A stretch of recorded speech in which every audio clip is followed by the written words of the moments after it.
സുരേഷൻ കാവുന്താഴെ അല്ലേ? അതെ, മജിസ്ട്രേറ്റ് അല്ലേ? നമസ്കാരം. കാരവൽ മീഡിയയ്ക്ക് വേണ്ടി നമ്മുടെ ഒപ്പം ഇപ്പോൾ ഉള്ളത് നമ്മുടെ സംസ്ഥാന ചലച്ചിത്ര അവാർഡ് നേടിയ നമ്മുടെ കുഞ്ഞികൃഷ്ണൻ സാറാണ്. തീർച്ചയായും ഒരു സ്വഭാവ നടനുള്ള ഒരു അവാർഡ് കിട്ടിയ ഒരു നിറവിലാണ്, സന്തോഷത്തിലാണ്. സാർ എന്ത് തോന്നുന്നു? ഈ വർഷത്തെ ചലച്ചിത്ര പുരസ്കാരം പ്രഖ്യാപിച്ചപ്പോൾ സ്വഭാവ നടനുള്ള അവാർഡ് കിട്ടി, നല്ല സന്തോഷമുണ്ട്. അതിലൊരു പ്രത്യേകത എന്ന് പറയുന്നത് സിനിമയിൽ ഒട്ടേറെ സിനിമകൾ അഭിനയിച്ച ഒരുപാട് ഇതിനു മുമ്പേ 5 or 6 അവാർഡ് കിട്ടിയിട്ടുള്ള മമ്മൂട്ടി, അതുപോലെ തന്നെ അലൻസിയർ, അവരുടെ കൂട്ടത്തിൽ എനിക്കൊരു അവാർഡ് കിട്ടിയപ്പോൾ വലിയ സന്തോഷമില്ല. തീർച്ചയായും ജീവിതത്തിൽ ഇങ്ങനൊരു സിനിമ അഭിനയിക്കുന്നു അല്ലെങ്കിൽ ഇങ്ങനെ ഒരു അവാർഡ് കിട്ടുന്നു, മുൻകൂട്ടി എനിക്ക് സിനിമ അഭിനയിക്കണം, ഒരു സിനിമയുടെ ത്വര ഉണ്ടായിരുന്നു, നാടകത്തിലൊക്കെ അഭിനയിച്ചിട്ടുണ്ട് പറഞ്ഞു, എന്നാൽ ഒരു സിനിമ ലെവലിൽ എത്തണം എന്നുള്ളൊരു പ്രതീക്ഷ ഉണ്ടായിരുന്നു, നല്ലൊരു താല്പര്യം ഉണ്ടായിരുന്നു. സിനിമയിൽ അഭിനയിക്കാൻ പറ്റുമെന്ന് തോന്നിയിട്ടേ ഇല്ല, ഒരിക്കലും തോന്നിയിട്ടില്ല. കാരണം സിനിമയിൽ അഭിനയിക്കുന്നവർ ഒരു കാഴ്ചപ്പാടുണ്ട്, പൊതുജനത്തിനൊരു കാഴ്ചപ്പാടുണ്ട്. ഒന്ന് ഫിഗർ, പിന്നെ ആളുകളെ കാണാൻ്റെ സ്റ്റൈല്. അപ്പോൾ പൊതുവിലിപ്പോൾ എന്ന് പറഞ്ഞാൽ ആളുകളുടെ മനസ്സിലെ ഒരു ചിത്രം എന്ന് പറയുന്നത് മമ്മൂട്ടി, മോഹൻലാൽ, ജയറാം, സുരേഷ് ഗോപി, ദിലീപ്, കുഞ്ചാക്കോവൻ, അങ്ങനെ ഒരു പ്രത്യേക നിലയിലവർ മാത്രമാണ് സിനിമയിൽ. പക്ഷേ പിന്നീടത് മാറിയിട്ടുണ്ട്. എന്താ കാരണം എന്ന് പറഞ്ഞാൽ ശ്രീനിവാസൻ, ഇന്ദ്രൻസ്, അവരൊക്കെ സിനിമയിൽ തിളങ്ങിയവരല്ലേ. അപ്പോൾ പഴയ സങ്കല്പത്തിൽ ചെറിയ മാറ്റം വന്നിട്ടുണ്ട്. പക്ഷെ എന്നാൽ പോലും എന്നെപ്പോലുള്ള ഒരാൾ സിനിമയിൽ അഭിനയിക്കുന്നത് ഒരിക്കലും ഞാൻ പ്രതീക്ഷിച്ചില്ല, നമ്മുടെ നാട്ടുകാർ പ്രതീക്ഷിച്ചില്ല, നമ്മുടെ വീട്ടുകാർ പ്രതീക്ഷിച്ചില്ല, ആരും പ്രതീക്ഷിച്ചില്ല. ശരിക്കും പറഞ്ഞാൽ ഇപ്പം ഫിഗർ അതുപോലെ സ്റ്റൈല് അതൊന്നും അല്ല സിനിമ. ഒരു അഭിനയം ഉണ്ടെങ്കിൽ, കഴിവുണ്ടെങ്കിൽ തീർച്ചയായും സിനിമയിൽ എത്തപ്പെടാമെന്നുള്ളൊരു തോന്നുന്നില്ല. ശരിക്കും പറഞ്ഞാൽ അഭിനയം ആവശ്യപ്പെടുന്നില്ല സിനിമ, ഇല്ല. അഭിനയത്തിനപ്പുറത്ത് അത് സ്വാഭാവികമായിട്ടുള്ളൊരു അതേ ആവശ്യപ്പെടുന്നില്ല. അങ്ങനെ വലിയൊരു അഭിനയം ആവശ്യമില്ലാതില്ല. അത് ഈ സിനിമയുടെ പ്രത്യേകത കൂടി. ഞാൻ നമ്മുടെ സിനിമയിൽ അതാണ് എനിക്ക് തോന്നിയൊരു അഭിപ്രായം എന്ന് പറയുന്നത്. കാസർഗോഡ് ജില്ല പ്രത്യേകിച്ച് ഒരു ഗ്രാമങ്ങളാണ്. സ്കൂളിൽ കളിക്കുമ്പോഴും കൂട്ടുകാരോട് ആ രീതിയിൽ വളർന്നവർ പെട്ടെന്നൊരു സിനിമയിലെത്തി ഇപ്പോൾ ആ രീതിയിൽ വരുമ്പോൾ ഏത് രീതിയിൽ നിങ്ങൾക്ക് കാണുന്നത്? നിങ്ങളുടെ നാട്ടുകാരും കൂട്ടുകാരും ഒക്കെ? നാട്ടുകാർക്ക് അങ്ങനെ പ്രത്യേകിച്ച് പ്രശ്നമില്ല. നമ്മയെല്ലാം എപ്പോഴും ചിരിക്കുകയും കളിക്കുകയും വർത്താനം പഴയതിൽ നിന്ന് ഒരു വ്യത്യാസം എനിക്ക് തോന്നിയിരുന്നില്ല. അവർ നമ്മളോട് വലിയ പ്രത്യേകതയും വ്യത്യാസമുണ്ട്. കാരണം നമ്മൾ ആ രീതിയിലാണ് അവരെല്ലാവരുമായിട്ടുള്ള ബന്ധം. അതുകൊണ്ട് പിന്നെ അങ്ങനെ പ്രത്യേകിച്ച് ഒരു സിനിമ നടൻ എന്ന നിലയിലെ നമ്മുടെ നാട്ടുകാരല്ല. അതെ, സിനിമയിൽ അഭിനയിച്ചു, അതോടൊപ്പം തന്നെ ഇതും അവാർഡ് കിട്ടി. അത്ര കിട്ടി. മുമ്പിലെന്ന് പറഞ്ഞാൽ കോഴിക്കോട് വരെ മാത്രമേ നമ്മളെ സിനിമ മേഖലയിൽ ആളുകളുണ്ടായിട്ടുള്ളൂ. ശരിക്കും പറഞ്ഞാൽ അതുമാത്രമല്ല, എറണാകുളത്തിനപ്പുറത്ത് ഇപ്പോൾ എന്തായെന്ന് പറഞ്ഞാൽ കാസർഗോഡ്, കണ്ണൂർ ജില്ലകളിൽ ഒട്ടേറെ അവസരങ്ങൾ വന്നതിനാണ്. ഒട്ടേറെ അവസരങ്ങൾ, നല്ല അവസരങ്ങൾ ഇപ്പോൾ കിട്ടുന്നുണ്ട്. ഒരുപാട് നടന്മാർ, സംവിധായകന്മാർ.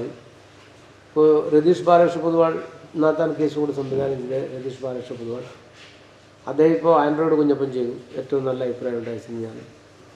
അതേപോലെ തന്നെ ഇപ്പോൾ ഇത് ചെയ്തു.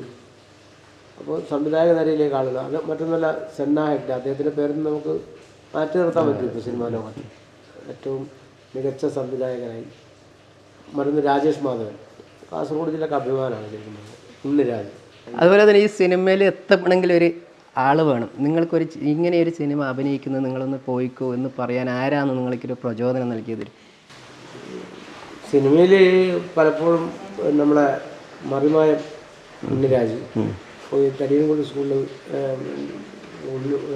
നമ്മൾ അരുൺ മാഷ്, അവരെ പലപ്പോഴും ഇങ്ങനെ ഫോട്ടോ അയച്ചു കൊടുക്കണമെന്ന് പറയുന്നത്. ഞാൻ ആ സമയത്ത് ഫോട്ടോ അയച്ചു കൊടുത്തില്ല.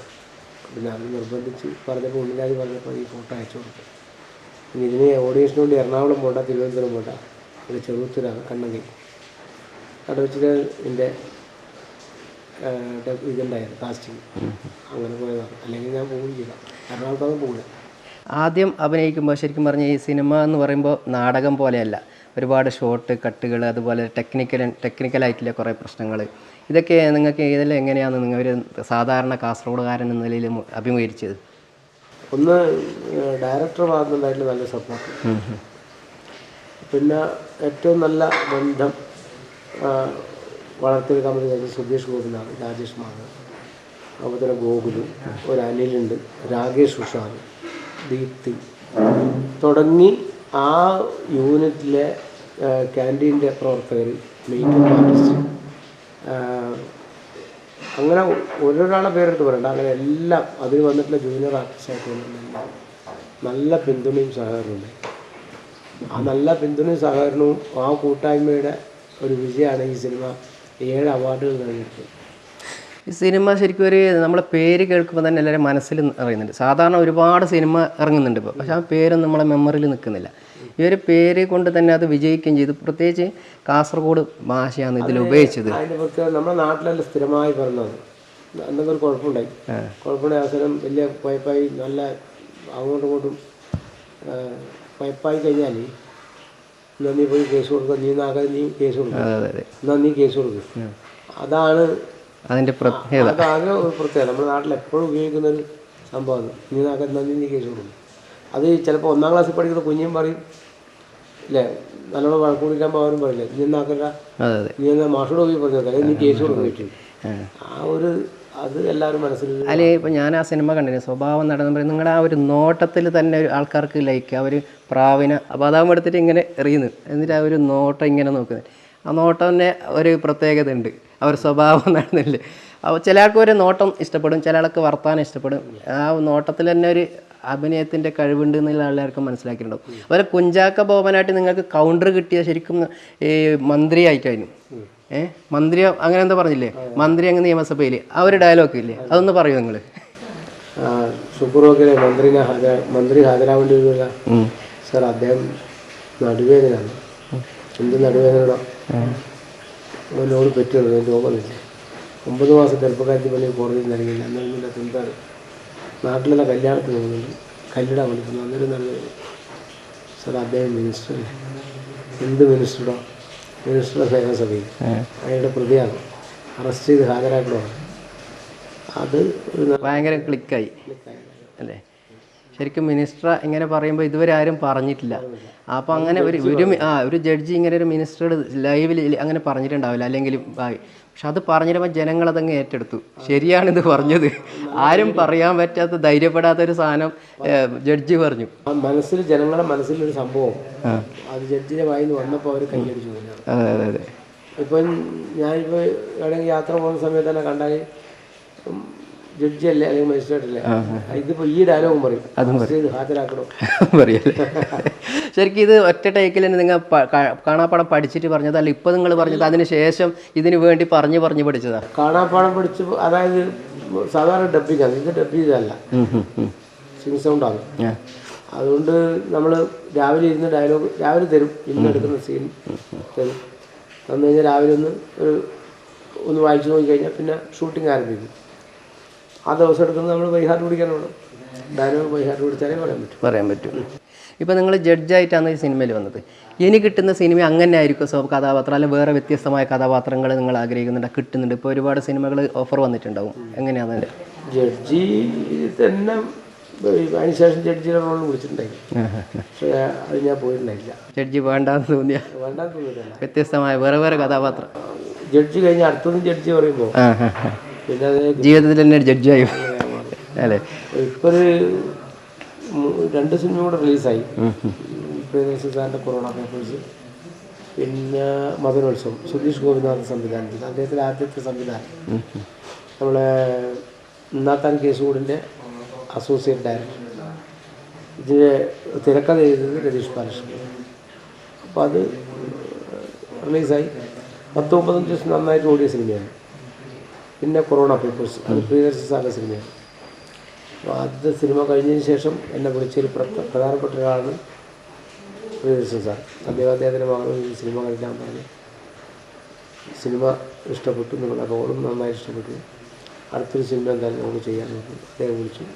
അങ്ങനെയാണ് ഇപ്പോൾ ഷൈൻ ടോം ചാക്കോ, ഷെയ്ൻ നിഗം ഇവരെല്ലാം നായകനായിട്ടുള്ള സിനിമ. അതും തിയേറ്ററിൽ നന്നായിട്ട് കൂടുതൽ ഇഷ്ടപ്പെടുന്നു. പല ആളുകളിപ്പം OTT വന്നപ്പോൾ സിനിമ കണ്ട അഭിപ്രായം പറയും, നല്ല അഭിപ്രായം പറഞ്ഞു. അതുപോലെ തന്നെ ഇപ്പം എന്നെ സിനിമയിൽ അഭിനയിക്കുമ്പോൾ സിനിമ എന്ന് പറയുമ്പം ഒരുപാട് ഗോസിപ്പുകളും അതുപോലെ പിന്നെ ഓപ്പോസിറ്റും നെഗറ്റീവും പറയുന്ന സംഭവമാണ്. അങ്ങനെ ഇപ്പം നിങ്ങൾ പോയി കുറച്ച് സമയമാണെങ്കിലും അങ്ങനെ എന്തെങ്കിലും അനുഭവങ്ങൾ ഇപ്പോൾ ഒരു സിനിമ നമുക്ക് കിട്ടുന്നു, അത് തട്ടിയെടുക്കുന്ന വേറെ ആൾ കഥാപാത്രം അല്ലെങ്കിൽ പാരവെക്ക്, അങ്ങനെ കുറേ സംഭവങ്ങളുണ്ട്.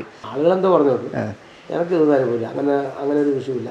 നമ്മൾ അഭിനയിക്കാൻ വിളിച്ച് നമ്മൾ പോവും, അഭിനയിക്കും, വരും. മറ്റ് ആളുകളിപ്പോൾ പറയുന്നതിനെ കുറിച്ച് നമുക്ക് ആലോചിക്കേണ്ട കാര്യമില്ലല്ലോ. അതെ, എനിക്ക് അനുഭവമില്ലാത്ത ഒരു നടന്മാരോ അല്ലെങ്കിൽ ഏതെങ്കിലും ഒരു നടിയോ അല്ലെങ്കിൽ ഏതെങ്കിലും ഒരു സംവിധായകനോ അല്ലെങ്കിൽ ഒരു മേക്കപ്പ് ആർട്ടിസ്റ്റോ ഇന്നേ വരെ ഇപ്പം ഞാനിപ്പോൾ 11ാമത്തെ സിനിമയാണ് ചെയ്യുന്നത്, ഒരു തരത്തിലും ഒരാളെ ഭാഗത്തുനിന്നും ഉണ്ടായിട്ടില്ല ഒരു മോശമായ പ്രവർത്തനവും ഒന്നും എനിക്ക് അനുഭവപ്പെടുത്തിയില്ല. ഏറ്റവും നല്ല പോസിറ്റീവായിട്ടുള്ള കാര്യങ്ങൾ മാത്രമേ. അല്ല, ഞാൻ ചോദിക്കാനാണെന്ന് ഇപ്പോൾ നവമാധ്യമങ്ങൾ യൂട്യൂബുകളിലൊക്കെ ഒരുപാട് സിനിമ നടി നടന്മാരൊക്കെ ഇങ്ങനെ നെഗറ്റീവായിട്ടൊക്കെ പറയുന്നുണ്ട്. എനിക്കൊരു നെഗറ്റീവ് ഒരാളെ ഭാഗത്തുനിന്നും ഉണ്ടായില്ല. എനിക്ക് ഇപ്പോൾ ഏറ്റവും 10-100ഓളം സിനിമകൾ സംവിധാനം ചെയ്ത പ്രിയദർശൻ സാർ ഏറ്റവും നല്ല അനുഭവമാണ്. അതിനുശേഷം ഇപ്പോൾ മദനോത്സവം, രതീഷ് ബാലകൃഷ്ണ പൊതുവാൾ, സുധീഷ് ഗോപിനാഥ്, ഒരു പ്രയാസം എടുക്കാൻ ലൊക്കേഷനൊന്നും ഉണ്ടായിട്ടില്ല. പിന്നെ ഇപ്പം ഞാൻ ചെയ്തുകൊണ്ടിരിക്കുന്നത് നമ്മുടെ കാസർഗോഡ് മൃദുലസ് നായരാണ് സംവിധാനം. ലൊക്കേഷൻ വളരെ സ്മൂത്തായി വളരെ നല്ല നിലയിൽ. അത് കാസർഗോഡ് ജില്ലയുടെ കഥ പറയുന്നതാണ്. കാസർഗോഡ് എന്ന് പറയുമ്പോൾ എന്താണ്? കാസർഗോഡല്ല, കാസർഗോഡ് ഗോൾഡ്. അത് ആ വഴിക്ക് പോകുന്നൊരു സിനിമയാണ്. പിന്നെ അത് മൃദുലസ് നായർ, നല്ല ലൊക്കേഷൻ, നല്ല ടീം. കൂടുതൽ കാസർഗോഡ് കൊണ്ടുവന്ന സിനിമ അത് പൂർത്തിയാവട്ടെ കാസർഗോഡ് ഒരു നല്ല. അതിന് ശേഷം ഇപ്പോൾ റിലീസാവുന്ന പഞ്ചവത്സര പദ്ധതിയാണ്.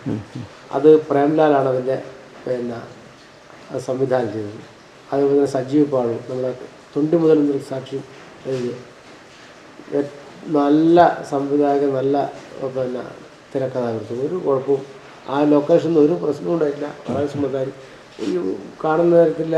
പിന്നെ അത് നിങ്ങൾ നേരത്തെ പറഞ്ഞ കഞ്ചാവടി, വെള്ളമടി, അങ്ങനത്തെ ഒരു പ്രയാസവും പ്രശ്നവും ആ ലൊക്കേഷനിൽ നിന്നാടി ഉണ്ടായിട്ടേ ഇല്ല. പിന്നെ ഇപ്പം ഇനി ഗുരുവായൂർ അമ്പലം നടക്കുന്നുണ്ട്, വിപിൻ ദാസ്, നല്ല സംവിധായകൻ. അതിൽ ബേസിൽ ജോസഫ് ഉണ്ട്, നല്ല സ്മൂത്തായിട്ട് പറയുന്നത്. എനിക്കങ്ങനെ ഈ പറയുന്ന ഒരു സംഭവം എനിക്കിതുവരെ ഉണ്ടായിട്ടില്ല, ഒന്നും ഉണ്ടായില്ല. അമ്മ അരിവാൾ അടിമത്തം ആ ആ ആ ആ ആ ഇമ്പം ഇടവം ഇടിമിന്നൽ ഈ ഈ ഈ